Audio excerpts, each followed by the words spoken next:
নমস্কার সুপ্রিয় দর্শক, বিগত দিনগুলিতে আমরা দেখেছি আলুর দাম যখন বাজারে বেড়ে যায় তখন আলুর দাম কমানোর জন্য তৎপর হয়ে পড়ে টাস্ক ফোর্স।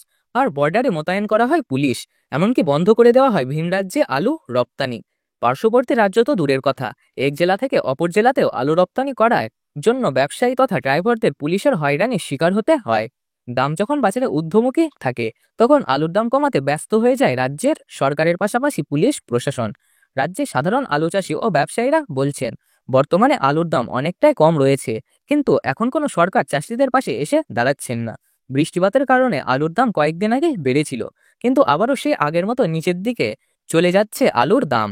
আলুর দাম যাতে বাড়ে, আলু চাষিরা তাতে 2 পয়সা লাভ করতে পারবে, সেদিকে কেউই তাকাচ্ছেন না। সবার অভিযোগ 2014 সালের পর 2025 সালে সারা বাংলার মানুষ সাক্ষী থাকছে এভাবে সাধারণ চাষির কথা না ভেবে শুধুমাত্র শহরের ক্রেতাদের কথায় ভেবে সব শক্তিকে কাজে লাগিয়ে ঊর্ধ্বমুখী আলুর বাজারকে টেনে নামিয়ে আনবে রাজ্যের প্রশাসন।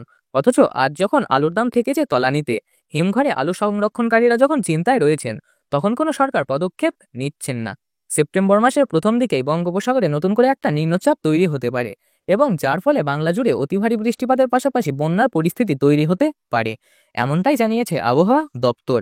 এর ফলে অনেক ব্যবসায়ী শুধুমাত্র অনুমান করছেন যে বাংলা জুড়ে আবারও আলুর দাম প্রচুর বৃদ্ধি পাবে।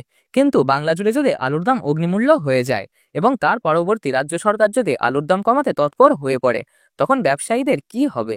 যারা আলু চাষ করে আলু সংরক্ষণ করছেন তারা কিভাবে নিজেদের ঋণ শোধ করবেন, এই চিন্তাই কাটাচ্ছেন সকলের মনে। বর্তমানে পশ্চিমবঙ্গের বাজারে ধীরে ধীরে আলুর চাহিদা বৃদ্ধি পাচ্ছে। উত্তরবঙ্গের ফালাকাটা, আলিপুরদুয়ার এই সমস্ত জায়গায় আলু টেনে নিয়ে যাওয়া হচ্ছে উত্তর পূর্বাঞ্চলের রাজ্যগুলিতে। আসাম, ত্রিপুরা, মেঘালয় প্রত্যেকটি জায়গায় আলু রপ্তানি করা হচ্ছে, যার ফলে উত্তরবঙ্গে আলুর বাজার ধীরে ধীরে বৃদ্ধি পেতে শুরু করেছে।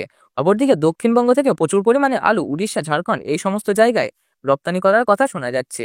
আর তা যদি হয়ে যায় তবে আলুর দাম পশ্চিমবঙ্গের বাজারে আরও হুড়মুড়িয়ে বাড়তে পারে। এছাড়াও বাংলাদেশে নতুন করে আবারও আলু রপ্তানি শুরু হতে পারে। যেমন কয়েকদিন আগে বাংলাদেশ ভারত থেকে প্রচুর পরিমাণ পেঁয়াজ রপ্তানি করা হয়েছে, সেই মতোই বাংলাদেশে যদি পশ্চিমবঙ্গে স্থলভাগে দিয়ে আলু রপ্তানি করা হয় তবে পশ্চিমবঙ্গের বাজারে আলুর দাম বাড়তে গিয়ে অনেক কেউই আটকাতে পারবে না। বর্তমানে চাষিরা অপেক্ষায় রয়েছেন কবে আলুর বাজার দর বাড়বে এবং সকলে আলু বিক্রি করে তাদের ঋণ শোধ করবেন। আপনারা চিন্তা করবেন না, আমরা আপনাদের পাশে আছি। আপনাদের কথা আমরা তুলে ধরবো সরকারের কাছে।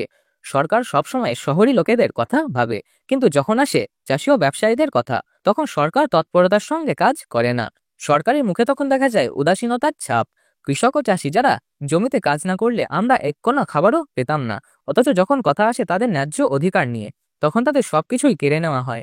বন্ধুরা, ভিডিওটি লাইক ও শেয়ার করুন যাতে ভিডিওটি আরও লোকেদের কাছে পৌঁছে যায়। আমাদের চ্যানেলটি সাবস্ক্রাইব করুন যাতে আপনার কথা আমরা তুলে ধরতে পারি সরকারের কাছে।